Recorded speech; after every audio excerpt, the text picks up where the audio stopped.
Hi எல்லாருக்கும், எல்லாரும் எப்படி இருக்கீங்க? ஸோ இன்றைக்கி வந்து நிறையா கமெண்ட்ஸ் வந்து எனக்கு வந்துகிட்டே இருந்துச்சு. இது நான் நிஜமாக சொல்கிறேன். ஏன்னா நம்ம வந்து இந்த மாதிரி ஒரு கார்டன் பண்ண போகிறோம், இப்படி எழுந்து செவத்துக்குள்ளேயே செட் பண்ண போகிறோம், செடியெல்லாம் வச்சு வளர்க்க போகிறோன்னு சொன்னோடனே எனக்கு அன்னையிலேருந்து ஸ்டார்டிங் பாயிண்ட்லேருந்து இன்ன வரைக்கும் ஸ்டார்டிங் பாயிண்ட்னா எப்படி சொல்கிறேன்னா, இந்த வீடு கன்ஸ்ட்ரக்ட் ஆகிட்டு இருந்த டைம்லேருந்து இப்போ இதில் செடி வச்சு பூக்கவே ஆரம்பிச்சிருச்சு.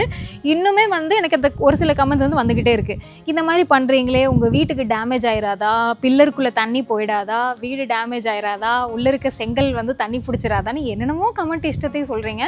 ஸோ இதெல்லாமே எங்களுக்கும் இருந்துச்சு, இந்த டவுட் வந்து இருந்துச்சு. நாங்களும் இன்ஜினியர்கிட்ட கன்சல்ட் பண்ணி தான் அதுக்கான ப்ராசஸ் எல்லாமே பண்ணி தான் இன்னைக்கு வரைக்கும் கொண்டு வந்து சக்ஸஸ்ஃபுல்லாக இருக்குது இந்த மெத்தட். இன்னும் எங்களுக்கு வீடு எந்த டேமேஜும் ஆகலை.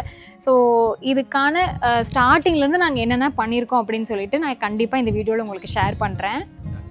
இப்போ நீங்கள் கேட்குற கேள்வி எல்லாமே நான் இதை விட நிறைய நம்ம இன்ஜினியர்கிட்ட வந்து கேட்டிருந்தேன். ஸோ நம்ம ஒரு வீட்டில் போய் நாங்கள் ஃபஸ்ட்டு பார்த்தது உண்மை தான். அதை பார்த்துட்டு இதே மாதிரி நம்ம வீட்டில் இம்ப்ளிமெண்ட் பண்ணால் எப்படி இருக்கும் அப்படின்னு சொல்லி ஒரு சின்ன ஐடியா தான் எங்களுக்கு வந்துச்சு. ஆனால் நாங்கள் அதை நிறைய யோசித்தோம், இதை நம்ம வீட்டில் இம்ப்ளிமெண்ட் பண்ணலாமா. ஏன்னா அவங்க வீட்டில் காட்டியிருந்தது கூட சின்ன ஏரியாவில் தான் போட்டிருந்தாங்க. ஆனால் எனக்கு இவ்வளோ பெரிய ஏரியா நான் பண்ணியிருக்கேன்னா அவ்வளோ தூரம் எனக்கு நிறைய டவுட்ஸ் வந்துருந்துச்சு. ஸோ நீங்கள் பார்க்குறது வந்து இன்றைக்கான அப்டேட். ஆனால் இதுக்கு முன்னாடி ஸ்டார்டிங் ஸ்டேஜ்லேருந்து என்னெல்லாம் நாங்கள் பண்ணியிருக்கோம், எப்படி இதில் கன்ஸ்ட்ரக்ட் பண்ணியிருக்கோம் அப்படிங்கிற எல்லா டீட்டெயில்ஸுமே இந்த வீடியோவில் நீங்கள் பார்க்க தான் போகிறீங்க. இப்போ உங்களுக்காக நான் வீடியோ காட்டணும், என்னோடய கார்டன் செட்டப்பு எப்படி இருக்குது, அப்டேட் எல்லாம் எப்படி இருக்குன்னு காட்டுறதுக்காக நான் வெயிலில் ஒரு டைம் ஒரு 1 o'clock இருக்குமா, சண்டே 1 மணியோ மதியம் 1 மணிக்கு வந்து நாங்கள் இந்த வீடியோ எடுத்துக்கிட்டு இருக்கோம். பாருங்கள் எவ்வளோ அழகாக இருக்குன்னு, எவ்வளோ க்யூட்டாக இருக்குல்ல. ஸோ இந்த மாதிரிலாம் பார்க்கணுன்னா நம்ம வந்து இந்த மாதிரி எக்ஸ்பெரிமெண்ட் பண்ணுறதுல தப்பே கிடையாதுன்னு தான் நான் சொல்லுவேன். ஏன்னா இது ஒன்று நம்ம வீடை பாதிக்க போகிற விஷயமே கிடையாது. பாருங்கள் எவ்வளோ செடி நான் வச்சுருக்கேன், எவ்வளோ செடி சூப்பராக வளர்ந்து ஒவ்வொன்றும் நல்லா கான்ட்ராஸ்ட்டாக செடி சூஸ் பண்ணி இன்றைக்கி அது பூத்துருக்குன்னு நினைக்கும் போது அவ்வளோ ஹாப்பியாக இருக்குது. அண்ட் கண்டிப்பாக நம்மளுக்கு செடியும் வேணும் அண்ட் பில்டிங்கும் டேமேஜ் ஆகிடக்கூடாது, அந்த மாதிரி தான் நம்ம பார்த்து பண்ணியிருக்கோம். ஸோ இதுக்கான எக்ஸஸ் வாட்டர் போகிறதுக்கெல்லாம் எங்கே ப்ரொவிஷன் கொடுத்துருக்கீங்க அப்படிலாம் கேட்டிருந்தீங்க. ஸோ அதுக்கும் வாங்க நான் காட்டுறேன். ஸோ வந்து அங்கே ஒரு தென்னை மரம் தெரியுது அவங்களுக்கு, அந்த தென்னை மரம் வந்து எங்கள் தாத்தா வச்சு கொடுத்த தென்னமோ, எங்கள் தாத்தா இல்லைனாலும் தாத்தா வச்சு கொடுத்த தென்னை மரம் வந்து இன்றைக்கும் பேர் சொல்லுது பாருங்கள். ஸோ இங்கே பண்ணுற எக்ஸ்ட்ரா வாட்டரிங் எல்லாமே பைப் கலெக்ஷன் வழியாக வெளியே போய் அந்த தென்னை மரத்துக்கு வந்து போயிடும். ஸோ இந்த மாதிரி பிளான் பண்ணி தான் எங்கள் இன்ஜினியர் வந்து பண்ணி கொடுத்துருக்காரு. இப்போ பார்த்தீங்கன்னா இப்போது தூரத்துலேருந்து அங்கே பாருங்களேன், அங்கே போய் காட்டேன். இப்போ எங்களுக்கு பார்க்கும்போது என்ன தெரியும், ஃபஸ்ட் டைம் இந்த வீடியோ பார்க்குறவங்களுக்கு என்ன தெரியும்னா, இந்த ஸ்டார்டிங்லேருந்து இந்த எண்டு வரைக்கும் ஃபுல்லாக மண்ணு கொட்டி இருக்கோம், அதுக்குள்ளே தான் இந்த செடி வளர்ந்துட்டு இருக்குன்னு நினைப்பீங்க. ஆனால் அதுதான் கிடையாது. ஸோ நாங்கள் வந்து இது வரைக்கும் தான் கிட்டத்தட்ட 1.5 அடி வரைக்கும் தான் நம்ம ஸ்பேஸ் இதுக்கான தொட்டி வந்து க்ரியேட் பண்ணியிருந்தோம். அதுக்கு கீழே எம்டியாக தான் இருந்துச்சு. ஸோ நம்ம ஏன் அதை வந்துட்டு அப்படியே விட்டுட்டு அதுக்குள்ளே நிறைய டஸ்ட்டு போயிட்டுருக்குன்னு சொல்லிட்டு ஃபுல்லாகவே இதை செவராக கவர் பண்ணிட்டோம். அதனால தான் உங்களுக்கு பார்க்குறதுக்கு அவ்வளோ தூரம் மண் போட்டு அவ்வளோ தண்ணி உங்களுக்கு கண்டிப்பாக பில்டிங்கை டேமேஜ் பண்ணிடும் அப்படின்னு சொல்லியிருந்தாங்க. ஸோ நாங்கள் வந்து ஒரு சின்ன தொட்டி சைஸ் அளவுக்கு தான் நாங்கள் ஒரு 1.25 அடிக்குள்ளே தான் நம்ம லென்த்தே இருக்கும். அண்டு உங்களுக்கு வித்து பார்த்தீங்கன்னாலும் ஒரு அடிக்குள்ளே தான் உங்களுக்கு இருக்கும், பெருசாலாம் இதில் வித்து இல்லை. ஆனால் அதுக்கேற்ற மாதிரி செடி தான் நாங்கள் சூஸ் பண்ணி வச்சுருக்கோம். இந்த செடி கூத்துற தண்ணி வந்து கண்டிப்பாக பில்டிங்குள்ளே உறிஞ்சிக்காது. ஏன்னா நம்ம வந்து இந்த கூல் ரூஃப் டைல்ஸ் வந்து போட்டிருக்கோம்.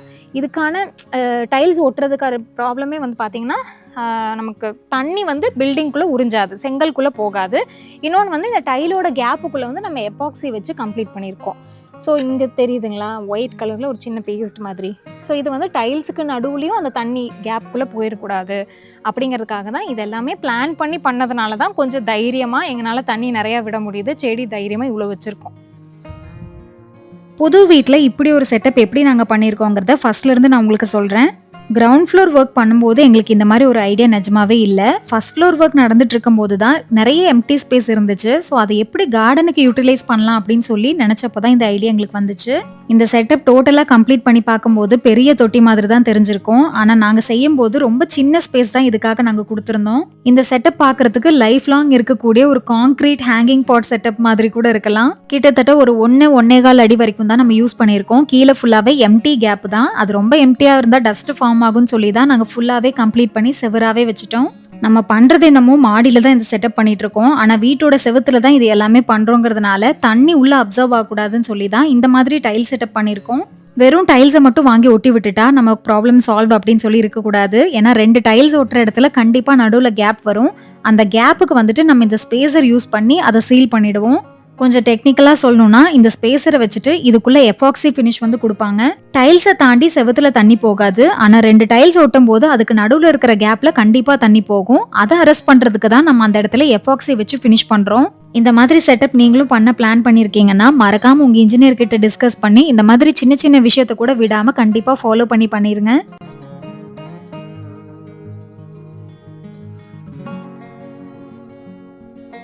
ஒரு சின்ன கேப் கூட விடாம ஃபுல்லா எபாக்சி வச்சு ஃபினிஷ் பண்ணது மட்டும் இல்லாம கைப்பிடி செவத்துக்கு மேல நம்ம கிரானைட் ஃபினிஷிங்கும் கொடுத்துருக்கோம். ஸோ ஸ்லாபுக்குள்ள தண்ணி போகிறது வாய்ப்பே இல்லை.